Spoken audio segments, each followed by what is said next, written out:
Welcome, everybody, to another Bible study. I am Dark Desert Highway, and on this channel, we read the Bible. And today, we're going to take a look into Israel's captivity, because the Lord had given Israel the statutes and ordinances, basically the plan of living. So don't do this, do this. And today I have set before you life and death, good and evil. Choose life so that you may live and prosper by listening to what I, the Lord, have commanded you to do, to live right before my eyes. But the thing is that Israel was transitioning through kings. Like a king would come to reign, and he would reign for a certain amount of time, and then he would die, and then another king would come. And the kings weren't always following after the Lord's heart. There were many kings who did what was evil in the sight of the Lord. And they sinned, which caused Israel to sin, because they had put up idols in the high places and sacrificed their children and incense and meat offerings and drink offerings, and they were basically worshiping false gods. Some of these kings would come in and they would do what is right before the eyes of the Lord, and they would cut down these high places and smash the idols and get rid of the things in the land of Israel and Judah from before the Lord's eyes. And there is in the books of the Kings, if you read it from chapter 1, 1 Kings, all the way to the last chapter of 2 Kings, you'll see that there's multiple kings who come into power, and they have different approaches to what they're going to do about being the Lord's people. They either do what is evil before the eyes of the Lord, or they do what is right before the eyes of the Lord. But this is the point. Everything we do is before the eyes of the Lord. The Lord is poised on the edge of humanity with his angels and his judgments and statutes and everything that he has given us in his word. He and the heavenly kingdom are poised on the edge of the earth. You remember Stephen, when he was stoned, he looked up and heavens opened, and he saw the Son standing at the right hand of the Father. So he's very close, and everything is done before his eyes. So we're going to look, and we're going to start in chapter 17, verse 6. In the 9th year of Hoshea, the king of Assyria captured Samaria. He deported the Israelites to Assyria and settled them in Hala, along the Habor Gozan's river in the city of Medes. So Israel has been captured. Why have they been captured? Let's see. In verse 7, this disaster happened because the people of Israel sinned against the Lord their God, who had brought them out of the land of Egypt from the power of Pharaoh, king of Egypt, and because they worshipped other gods. They lived according to the customs of the nations that the Lord had dispossessed before the Israelites, and according to what the kings of the Israel did. The Israelites secretly did things against the Lord their God that were not right. They built high places in all their towns, from watchtower to fortified city. They set up for themselves sacred pillars and Asherah poles on every high hill and under every green tree.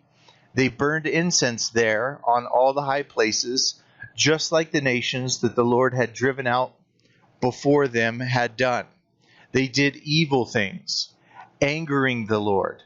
They served idols, although the Lord had told them, "You must not do this."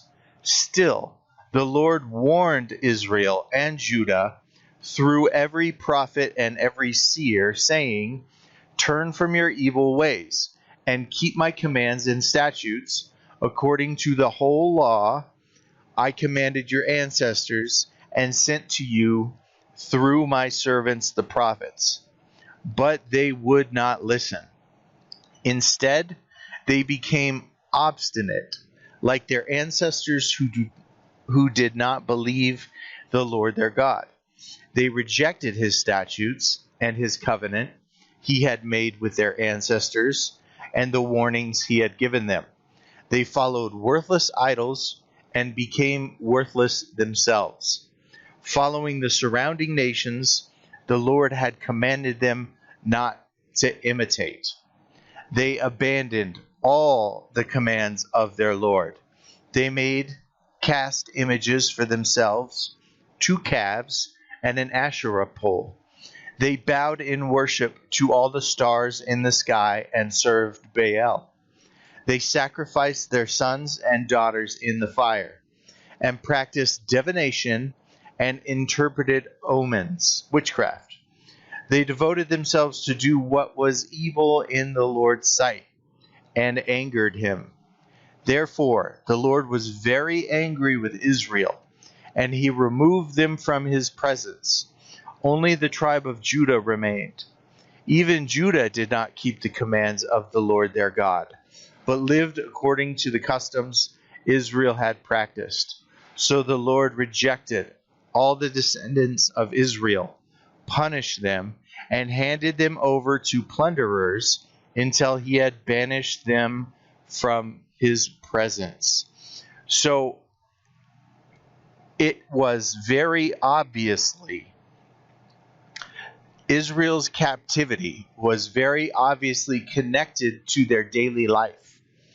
Because they had not listened to the commandment of the Lord, instead they built themselves idols to false gods who were no gods at all. And they worshiped them, and they burnt incense to them. They even caused their sons and their daughters to pass through the fire in demon worship. That's really what it is. It's worshiping demons, worshiping idols, worshiping gods that are no gods. Let's continue. 21. When the Lord tore Israel from the house of David, Israel made Jeroboam, son of Nebat, king. Then Jeroboam led Israel away from following the Lord and caused them to commit grave sin. The Israelites persisted in all the sins that Jeroboam committed and did not turn away from them. Finally, the Lord removed Israel from his presence, just as he had declared through all his servants the prophets. So Israel had been exiled to Assyria from their homeland to this very day. So wait a minute, you're telling me that it's not just a prayer, right? It's not just, "Lord, I believe in you. Lord, I believe that you're there. Lord, I believe in you. You are who you say you are. I believe that. I believe that you are God." But instead of making my daily life about your ordinances and statutes, I would rather build images to worship that have nothing to do with you. Even though I know you're there, even though I know that I am of the race of chosen people that you have set aside for yourself, I will make it my daily chase to serve other things that are not God as gods in place of you. I'm going to serve alcohol. I'm going to serve drugs. I'm going to serve women. I'm going to serve myself. I'm going to serve my body. I'm going to gather tokens of items that represent what I would rather serve instead of you, and I'm going to erect statues according to the images of all the evil things that are in my heart, and I'm going to worship them and sacrifice to them and cause all the gifts that you have given me to go to worship of these images, of these false gods. So the Lord wouldn't have it anymore. He was faithful in his promise to prosper the people in obedience, and now he is showing himself faithful to fulfill his words against Israel in their disobedience. And they have been taken captive, and they have been led away to Assyria to serve a nation whose language they do not know, who worship strange gods that they do not know, and they will become servants to them in consequence of not obeying the Lord. So the Lord's faithful to put away from his sight all the things that are evil in his sight, and make, even though they were his children, make them go into captivity so that they would understand that the Lord is a fulfiller of his promises in good or in evil. Let's continue in verse 24. Then the king of Assyria brought people from Babylon, Cutha, Ava, Hamath, and Sepharvaim, and settled them in the place of the Israelites in the cities of Samaria. So the king of Assyria is bringing people from Babylon to occupy the cities of Israel, because he had just taken captive all the people out of the cities of Israel, and now he's placing Babylonians to occupy Israel in the Israelites' place. Okay? So the settlers took possession of Samaria and lived in its cities. When they first lived there, they did not fear the Lord. So the Lord sent lions among them, which killed some of them. The settlers said to the king of Assyria, "The nations that you have deported and placed in the cities of Samaria do not know the requirements of the God of the land. Therefore, he, the God of the land, has sent lions among them that are killing them, because their people don't know the requirements of the God of the land." So the Lord was still protective of what he had given Israel in fulfilling the promise to Abraham, Isaac, Jacob, and all of the promises that he had promised in the older years. He had promised to his people, to very specific individuals. He was the God of that land, and he was not going to abandon his land, even though he had sent his people away in captivity. When the king of Assyria brought in Babylonians to occupy the Israel's territories, God didn't like that. God sent, because they were defiling the land with their own gods and with their own statues and with their own customs, and God was the God of this land. So the Lord sent lions. They sent lions down to kill the people of the land, and in the end of 26, therefore he has sent lions among them that are killing them, because they don't know the requirements of the God of the land. Then the king of Assyria issued a command: "Send back one of the priests you deported.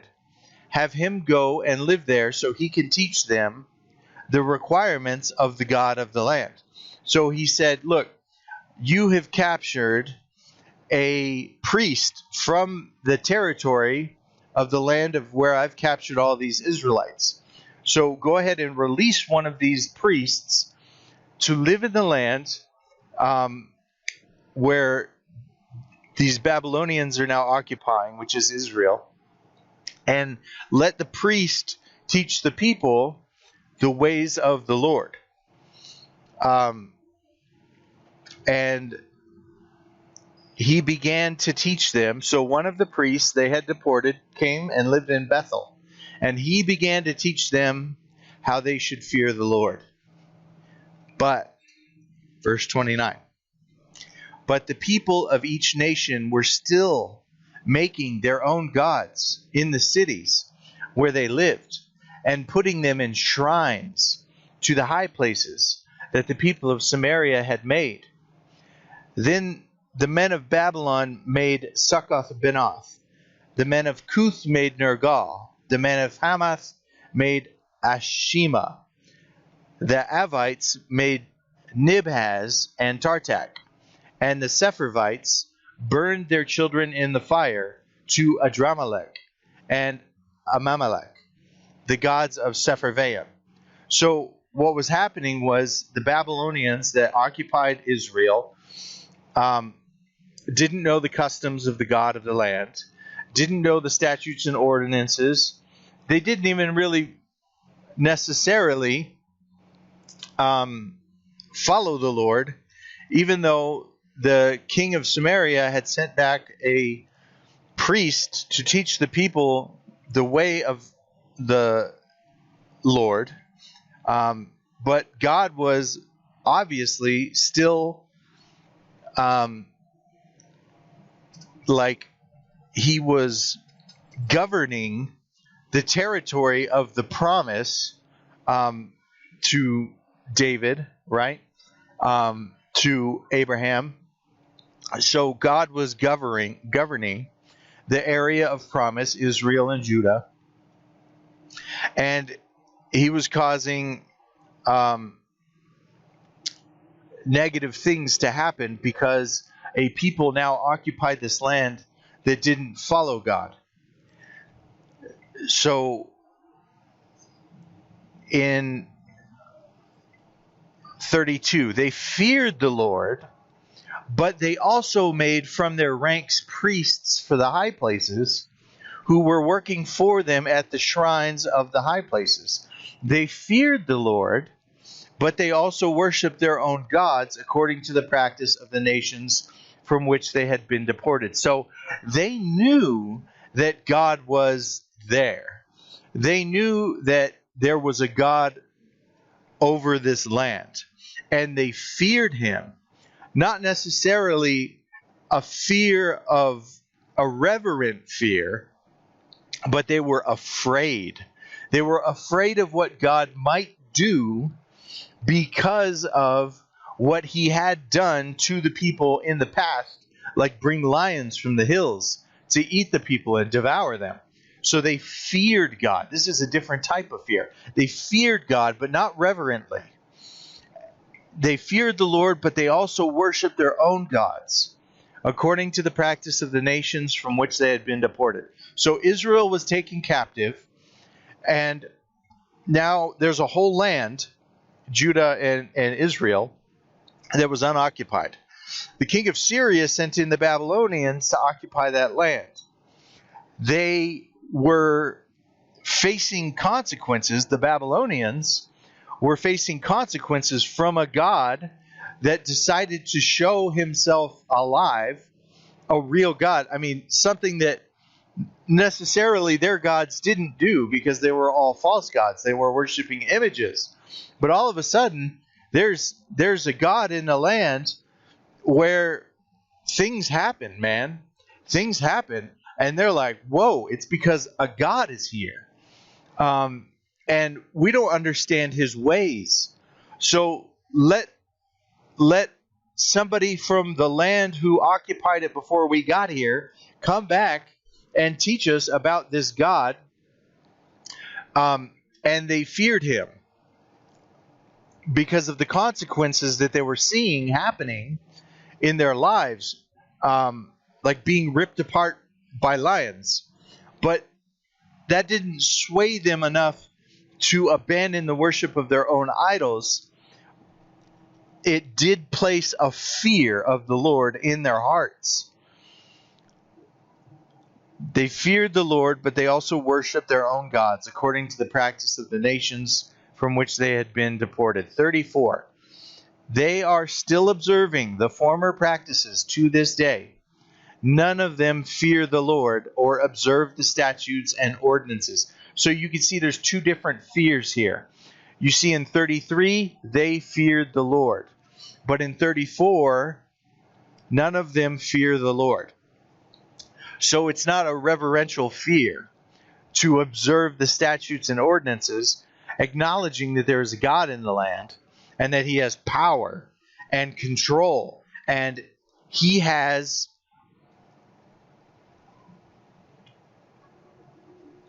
something that no other God has, because all the other gods are just wood and gold and idols. He has power. Animals obey him. The people of the land, he can make armies come against the people of the land and carry them away out of consequence for their behavior.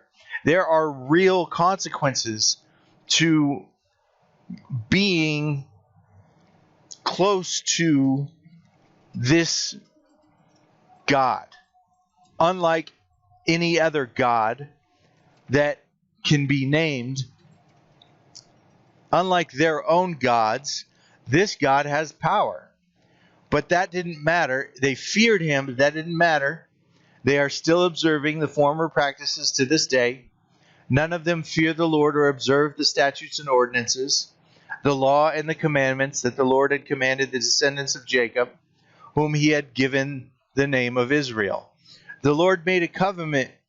The Lord made a covenant with Jacob's descendants and commanded them, do not fear other gods. Do not bow and worship to them. Do not serve them. Do not sacrifice to them. Instead, fear the Lord, who brought you up from the land of Egypt with great power and an outstretched arm. You are to bow down to him, and you are to sacrifice to him. You are to be careful always to observe the statutes, the ordinances, the law, and the commandments he wrote for you. Do not fear other gods. Do not forget the covenant that I have made with you. Do not fear other gods, but fear the Lord your God, and he will rescue you from all your enemies. However, these nations would not listen, but continued observing their former practices. They feared the Lord, but also served their idols. Still today, their children and their grandchildren continue doing as their ancestors did. So, where was another place that this had happened, right? At Mount Sinai, after the Hebrew nation was freed from Egypt, taken through the Red Sea, taken up to Mount Sinai, and there was a long delay for Moses to come down from the mountain. And because of this delay, they decided, look, even though God is right there, because the mountain was alive with dark clouds and eruptions of lava and thunder and lightning and great visual signs that a God was there, the God was there, that their God was there right before them, right?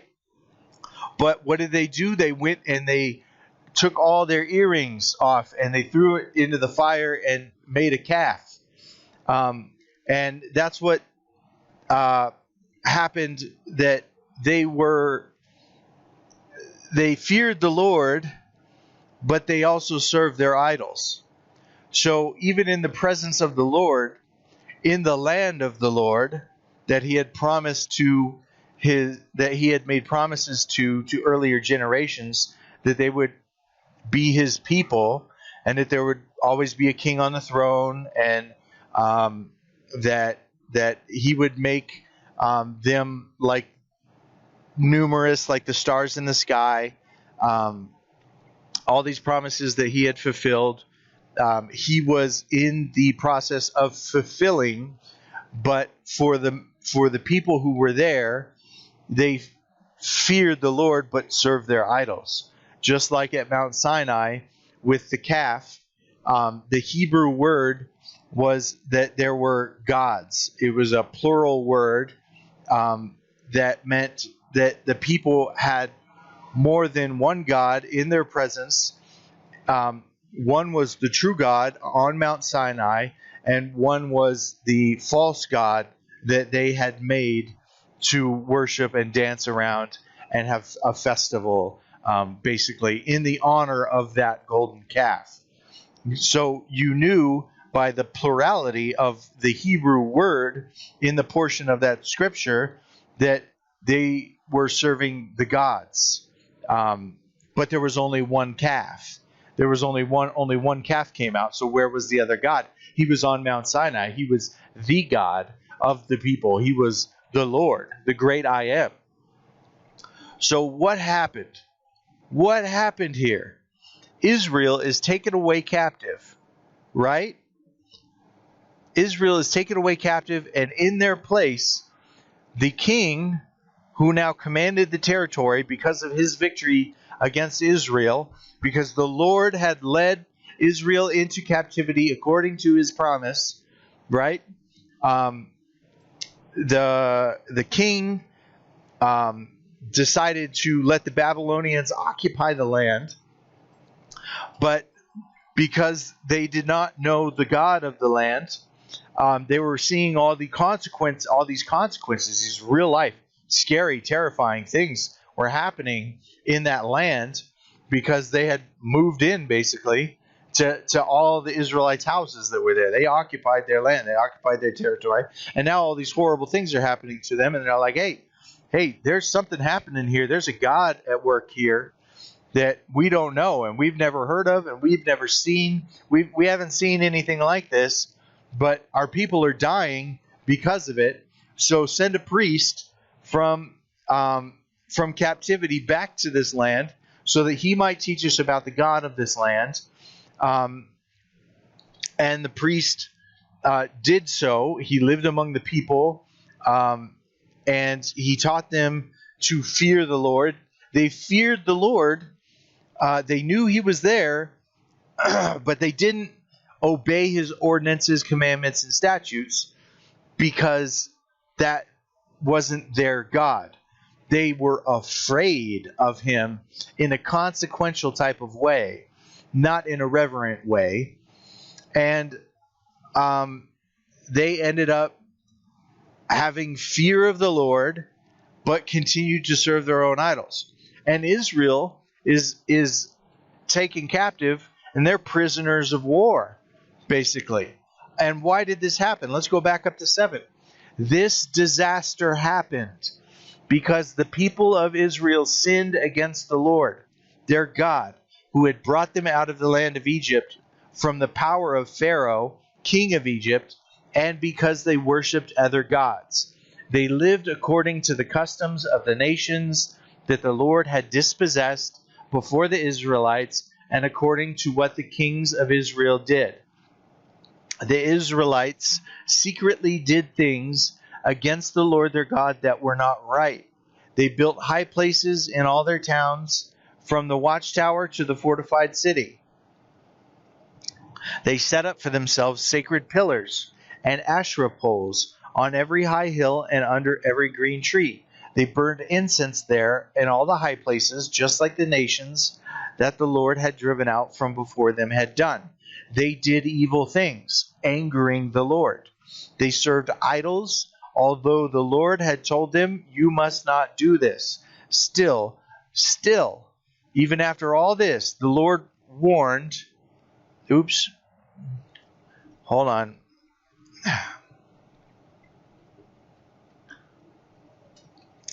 Still, the Lord warned Israel and Judah through every prophet and every seer, saying, Turn from your evil way and keep my commands and statutes according to the whole law I commanded your ancestors and sent you through my servants the prophets. But they would not listen. Instead, they became obstinate, like their ancestors who did not believe the Lord their God. They rejected his statutes and his covenant he had made with their ancestors, and warnings he had given them. They followed worthless idols and became worthless themselves, following the surrounding nations the Lord had commanded them not to imitate. They abandoned all the commandments of the Lord their God. They cast images for themselves, 2 calves and an Asherah pole. They bowed in worship to all the stars in the sky and served Baal. They sacrificed their sons and daughters in the fire and practiced witchcraft, divinations, and interpreted omens. They devoted themselves to do what was evil in the Lord's sight and angered him. Therefore the Lord was very angry with Israel, and he removed them from his presence. Only the tribe of Judah remained.